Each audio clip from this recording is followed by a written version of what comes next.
This week we're going to explore the importance of Christian community and the joy of belonging to that community, as well as the expression of Christian spirituality that is seen in solitude and contemplation. You'll be reading various readings about those different topics, but I just want to take a minute to point out to you that throughout Christian history there's been a recognition of both the need for community as well as solitude, both in the receptive facet of Christian spirituality as well as in the expressive facet of Christian spirituality. So from the very beginning, it has always been a basic understanding that one was not a Christian on one's own or by oneself, but that what it meant to be a Christian was to become a part of the people of God, the body of Christ.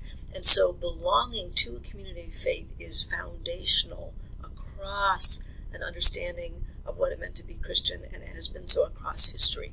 So we'll look, you'll be doing some reading, especially with Sitzer's chapter on belonging, at what it meant to be part of that early Christian community, the earliest Christian communities. And of course, a lot of that has carried all the way through history.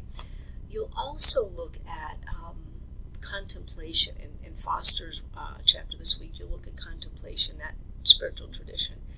And a lot of times, contemplation and solitude are placed as though they are over and against belonging in community. But really, in the Christian tradition, they are not. They're in what my colleague and friend Dr. Beth Gerhardt likes to call a dialectic relationship, where you'll read folks who go into the desert to imitate Christ in his poverty and in his going to the desert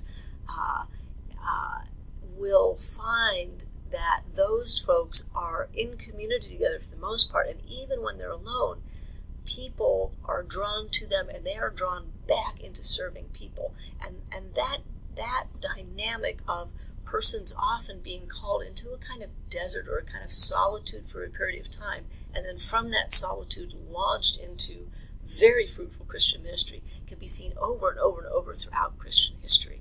So you'll take a look at that tradition, the contemplative tradition, as Foster puts it, and we'll see it kind of lived out with those two, that tension of the solitude and the belonging community together when we consider the Christian desert tradition, especially the one that kind of arose in the Egyptian and what later is going to be called the Arabic Peninsula, that region's